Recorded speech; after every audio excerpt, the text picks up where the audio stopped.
আসসালামু আলাইকুম রহমতুল্লাহ বারাকাত। আমি একজন প্রবাসী হিসাবে আমি মনে করি আমরা দেশের সরকারে এই জিনিসটা উদ্যোগ নেওয়ার দরকার যে বাংলাদেশের মানুষ যে কোনো রাষ্ট্র যাইতে গেলে কেমনে কম টাকায় খরচ করি আমরা বিদেশ যাইতাম পারি। কারণ আমরা সাধারণ মিডিল ইস্ট যাইতে গেলেও 5.5-6 লাখের নিচে আমরা দেশতনে মিডিল ইস্ট দেওয়া যায় না। আর মিডিল ইস্ট আমরা 5.5-6 লাখ টাকা খরচ করি গিয়া 20-25 হাজার টাকা আমরা ইনকাম করি। আমরা ইউরোপ কোনো দেশে যাইতে হইলে 18 লাখ 16 লাখ ছাড়া আমরা ইউরোপ কোনো দেশে যাইতাম পারি না।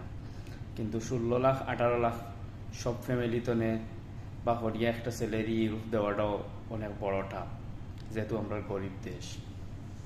একটা জিনিস আমরা সরকার তনে করা খুব জরুরি উচিত, কারণ হইল কি আমরা দেশের সরকারে যদি আমরা প্রবাসর যে কোনো রাষ্ট্র যাওয়ার লাগি যদি আমরা ভিসার যে 2 নম্বরই জিনিসটা আছে যে আমরা দালালের কাছে ভিসা কিনিয়া বিদেশ যাইতে হয়, যে একজনের বেচছে 5 লাখ, আরেকজনের বেচছে 6 লাখ, আরেকজনের 7 লাখ, এইরকম হয়রানি না হইয়া আমরা যেটা ডাইরেক্ট ভিসাটা বাংলাদেশ যে কোনো টেবিলস্থানে আমরা যে কোনো রাষ্ট্র যাওয়ার লাগি টেবিলস্থানে জেলা টেবিলসের মাধ্যমে ভিসা কিনতে পারতাম, একটু কম টাকায় আমরা বিদেশ যেতে পারতাম।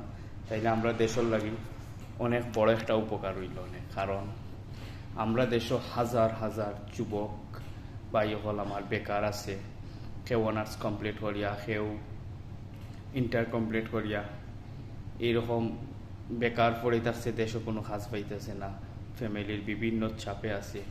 আমি মনে করি এই প্রবাসও যাওয়ার যদি এই সুযোগটা একটুটাও না যদি দেশের সরকারে দেখে বা একটুটাও যদি স্যাক্রিফাইস করে যে 6 লাখ টাকার জায়গা 3 লাখ টাকা বিদেশ যেতে পারবো, তাহলেও আমি মনে করি যে বাংলাদেশেও যে পরিমাণ যুবক বা হল আমার বেকার আছে এই বেকারত্বটা কমলো অনেক। কারণ আজকে যদি মিডিল ইস্ট আয় 3 লাখ টাকা খরচ করি, 2.5 লাখ টাকা খরচ করি মিডিল ইস্ট আইয়া 25-30 হাজার টাকা স্যালারি পায়, লস তো নাই। কারণ এগুলো 1 বছরে উঠাইতে পারে। কিন্তু 6 লাখ 6.5 লাখ খরচ করি আয় যদি মিডিল ইস্ট, তাইলে তো আবার আগেই কোমর ভাঙ্গে গেল। এর লাগে এটা কিছু জিনিস আমরা দেশতনে দেশের সরকারে দেখার দরকার। দেশের যারা মন্ত্রীও কলাসন প্রবাসী সব কিছু মেনটেন করা তান্তানোর দেখার দরকার। কিছু জিনিস বাংলাদেশ এমবেসিও দেখার দরকার।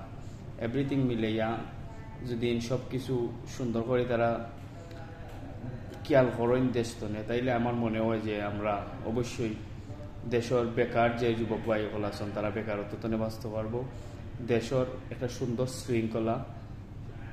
একটা শৃঙ্খলা দেশও জন্ম নিব। কারণ বেকার যদি থাকে না তাইলে তো দেশে কোনো ফিতনা মায়ের দরবার কিছুই নাই।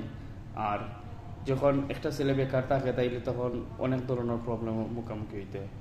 একটাই আমার দেশের যে মন্ত্রী হল আসন প্রবাসী কল্যাণ, আপনাদের কাছে একটাই আমার অনুরোধ, আপনারা চেষ্টা করবা যে আমরা দেশ থেকে 6 লাখ 7 লাখ টাকা খরচ করি না গিয়ে আমরা প্রবাস জেলা 2.5 লাখ 3 লাখ টাকা খরচ করি আমরা প্রবাসে দিতে পারতাম।